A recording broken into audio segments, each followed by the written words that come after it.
नमस्कार. ज्यांना भारतीय रेल्वेमध्ये नोकरी करायची आहे त्यांच्यासाठी एक जबरदस्त बातमी आहे.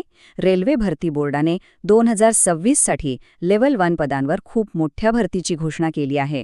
चला तर मग या मोठ्या संधीबद्दलची प्रत्येक लहान मोठी माहिती आता आपण सविस्तरपणे जाणून घेऊया. खरंय, आपल्यापैकी कित्येकांचं स्वप्न असतं की रेल्वेमध्ये एक पक्की सरकारी नोकरी मिळावी, एक सुरक्षित आयुष्य. जर कोणीही त्यापैकी एक असेल तर ही संधी त्यांच्यासाठीच आहे. चला या भरतीची संपूर्ण माहिती घेऊ. तर हीच आहे ती मोठी घोषणा ज्याची सगळी वाट पाहत होते. रेल्वे मंत्रालयाने CEN क्रमांक 09/2025 अंतर्गत लेव्हल 1 पदांसाठी भरतीची अधिसूचना काढली आहे. असं म्हणता येईल की 2026 मधल्या सगळ्यात मोठ्या भरतींपैकी ही एक असणार आहे. ठीक आहे, तर मग आता आपण या भरतीच्या सगळ्यात महत्त्वाच्या भागाकडे वळूया, म्हणजे नक्की कोणती पदं आहेत आणि त्यासाठी पात्रता काय लागते ते पाहू. बघा, लेव्हल 1 मध्ये भरपूर पदं आहेत, जसं की ट्रॅक मेंटेनर, पॉइंट्समॅन आणि इलेक्ट्रिकल, मेकॅनिकल सारख्या वेगवेगळ्या विभागांमध्ये असिस्टंट. ही सगळी पदं म्हणजे रेल्वेचा कणा आहेत असं म्हटलं तरी चालेल. रेल्वेचं काम सुरळीत चालण्यासाठी ही पदं खूपच महत्त्वाची असतात. आता सगळ्यात महत्त्वाचा प्रश्न, शिक्षण किती हवं?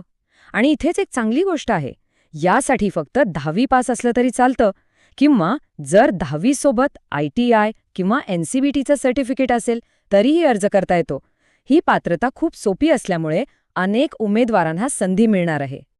आता वयाचं बघूया. उमेदवाराचं वय कमीत कमी 18 वर्ष आणि जास्तीत जास्त 33 वर्ष असायला हवं. म्हणजे बऱ्यापैकी मोठा वयोगट आहे नाही का? त्यामुळे अनेक जण यासाठी पात्र ठरू शकतात. हो, आणि सरकारी नियमांप्रमाणे जे आरक्षित प्रवर्ग आहेत त्यांच्यासाठी वयोमर्यादेत सूटसुद्धा आहे. SC आणि ST उमेदवारांसाठी 5 वर्षांची, तर OBC उमेदवारांना 3 वर्षांची अतिरिक्त सूट मिळेल. चला आता पुढचा महत्त्वाचा टप्पा समजून घेऊया, म्हणजे अर्ज केल्यानंतर निवड नेमकी कशी होते. ही प्रक्रिया काही टप्प्यांमध्ये विभागलेली आहे आणि प्रत्येक टप्पा पार करणं गरजेचं आहे. ही निवड प्रक्रिया एकदम सरळ आणि स्पष्ट आहे. यात एकूण 4 मुख्य टप्पे आहेत. सगळ्यात आधी कम्प्युटरवरची परीक्षा म्हणजे CBT, त्यात पास झाल्यावर शारीरिक चाचणी म्हणजेच PET, त्यानंतर कागदपत्र तपासली जातात आणि मग शेवटी मेडिकल तपासणी होते. ही CBT परीक्षा खूप महत्त्वाची आहे, कारण इथूनच सुरुवात होते. तुम्हाला 90 मिनिटात 100 प्रश्न सोडवायचे आहेत. हे प्रश्न गणित, बुद्धिमत्ता चाचणी, विज्ञान आणि सामान्य ज्ञानवर असतील. पण एक गोष्ट लक्षात ठेवावी लागेल, इथे निगेटिव्ह मार्किंग आहे, म्हणजे प्रत्येक चुकीच्या उत्तरासाठी तुमचे 1/3 मार्क कापले जातील. त्यामुळे जे उत्तर नक्की माहितीये तेच देणं शहाणपणाचं ठरेल. आणि हो, एक गोष्ट स्पष्ट आहे, जे उमेदवार या CBT मध्ये पास होतील फक्त त्यांनाच पुढच्या फेरीसाठी म्हणजे फिजिकल टेस्टसाठी बोलावलं जाईल. त्यामुळे पहिला टप्पा पार करणं खूप महत्त्वाचं आहे. आता ही फिजिकल टेस्ट म्हणजे PET, ह्यात काय असतं तर पुरुष आणि महिला उमेदवारांसाठी वेगवेगळे नियम आहेत. पुरुष उमेदवारांना 35 किलो वजन घेऊन 100 मीटर चालायचे आणि 1000 मीटरची धाव 4 मिनिटे 15 सेकंदात पूर्ण करायची आहे. तर महिला उमेदवारांना 20 किलो वजन घेऊन धावावं लागेल आणि 1000 मीटरसाठी त्यांना 5 मिनिटे 40 सेकंदांचा वेळ मिळेल.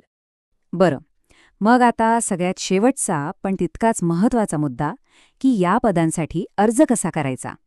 ही प्रक्रिया पूर्णपणे ऑनलाईन आहे आणि ती कशी करायची ते आता आपण पाहूया. अर्ज शुल्काचं म्हणाल तर जनरल आणि OBC उमेदवारांसाठी 500 रुपये शुल्क आहे. तर SC, ST, महिला, आर्थिकदृष्ट्या दुर्बल घटक आणि दिव्यांगांसाठी 250 रुपये शुल्क आहे. पण इथे एक चांगली गोष्ट आहे की CBT परीक्षा दिल्यानंतर या शुल्कातला काही हिस्सा परत मिळतो. अर्ज करण्याची प्रक्रिया खरं तर खूप सोपी आहे. तुम्हाला फक्त रेल्वेच्या ऑफिशियल वेबसाईटवर जायचं आहे. तिथे CEN 09/2025 ची लिंक शोधायची आहे. मग तुमची माहिती भरून नोंदणी करा, अर्ज भरा, फोटो आणि सही अपलोड करा, फी भरा आणि अर्ज सबमिट करून टाका. अर्ज करताना काही गोष्टी नक्की लक्षात ठेवा. सगळ्यात महत्त्वाचं म्हणजे अर्ज फक्त ऑनलाईनच करता येतो. अर्जात चुकीची माहिती दिली तर अर्ज बाद होऊ शकतो. आणि कोणी एजंट किंवा दलाल नोकरी लावून देण्याचा आमिष दाखवत असेल तर त्यांच्यापासून लांबच राहा, कारण निवड फक्त आणि फक्त मेरिटवर होते. खरं पाहिलं तर रेल्वेची नोकरी म्हणजे फक्त एक नोकरी नसते, ते एक प्रकारचं आयुष्यभराचं पॅकेज आहे. सुरक्षित भविष्य, चांगला पगार आणि सगळ्या सरकारी सोयीसुविधा. त्यामुळेच या नोकरीला एवढं महत्त्व आहे.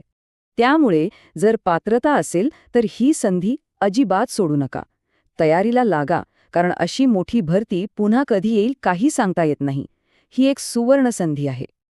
तर मग या मोठ्या संधीसाठी सगळे तयार आहेत ना? रेल्वेमध्ये नोकरी करण्याचं स्वप्न सत्यात उतरवण्यासाठी हीच ती वेळ आहे. विचार करत बसू नका, तयारीला लागा. भविष्य आपल्याच हातात आहे.